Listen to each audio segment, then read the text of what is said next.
my name is Amal, and I'm here live in what seems to be a new continent of some sorts. Pretty nice, actually. Anyways, if I said the Nina, the Pinta, and the Santa Maria, you would know I'm talking about the voyage of Christopher Columbus.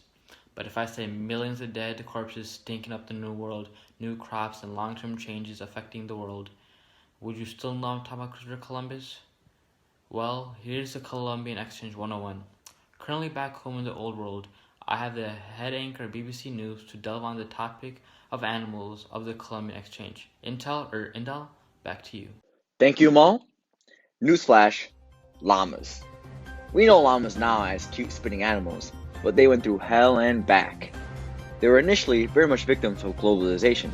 Before Columbus, Native American societies in the high Andes had domesticated llamas and alpacas. They were perfect for the high altitude environment, due to their high concentration of hemoglobin in their blood, which helps maximize their oxygen intake. The thick fur of llamas helped to protect them against the cold as well. Now, which ancient New World civilization were the llamas a part of? If you said the Mayans, then you're clearly not paying attention in world history class. They were most closely associated with the Incas, who used them as beasts of burden and sacrificed thousands of these animals every year to their gods. In the month of January, for instance, they sacrificed 100 of them, but only the ones with long wool and stiff straight tails. In the following month, February, they sacrificed 100 of them, but only the ones with light brown fur. Some people may think, wouldn't the llama population decrease because of all the sacrifices? The simple answer is no.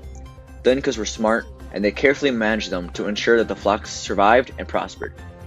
The Incas refrained from killing the female llamas to make sure that there were always females for breeding.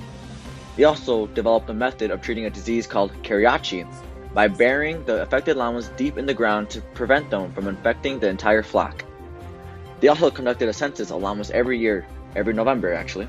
To calculate their number, they recorded the results in something called quipus, which is knotted threads employed as a form of account keeping. They thrived with the Incas, but when the Spanish conquistadors came, llamas suffered the same fate as their human owners. They were overexploited for their meat and attacked by the new European diseases, and they were outcompeted for grazing by the newly imported animals, the sheep. Llamas perished in huge numbers, experiencing a demographic decline of 80 to 90% in the first 100 years after the Spanish conquest. Now let's take a look at the map of the migrations of llamas. Now, to understand the movement of llamas, we must first understand their ancestors, the camelids. These bad boys first originated in North America in the pre-Ice Age era. Then, when the continents were still connected, there was a kind of bridge of land attaching Asia to the New Worlds and South America. This allowed the camelids to migrate to the west of South America, down here, where the Andes were. This is where they adapted to the cold and little oxygen environment and became known as llamas. Whereas their relatives up north migrated to Asia and Africa, where the hot and dry climate made them adapt to what we know as camels.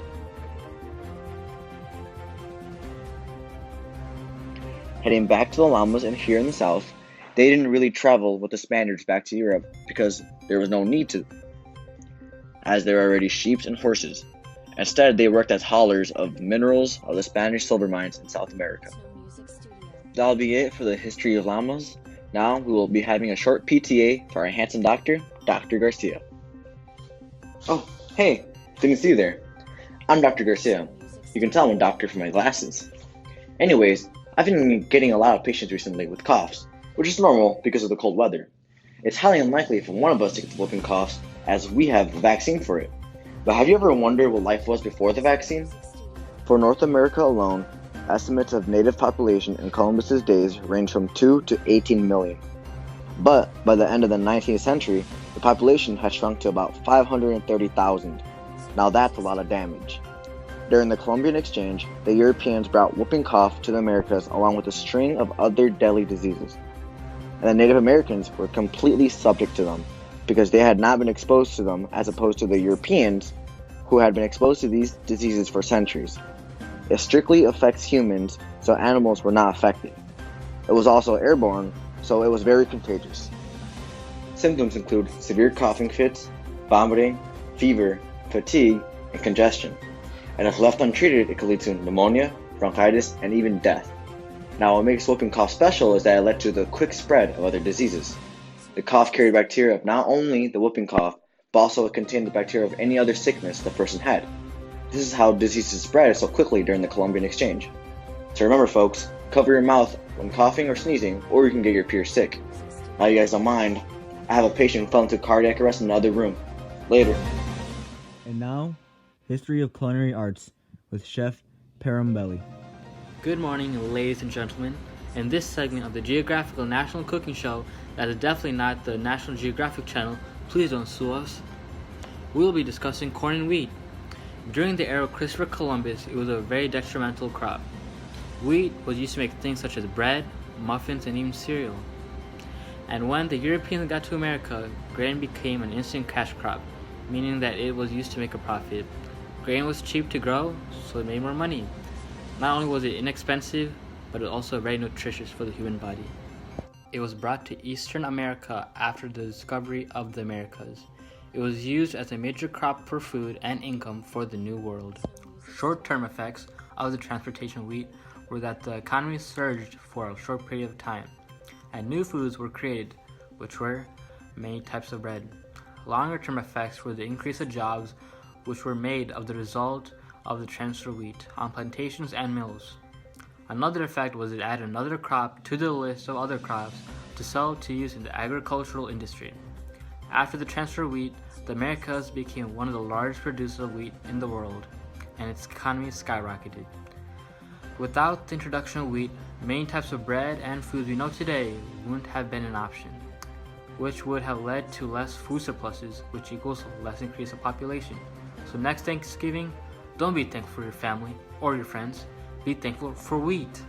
On another note, corn or maize was traded from North America to Europe, Africa, and etc.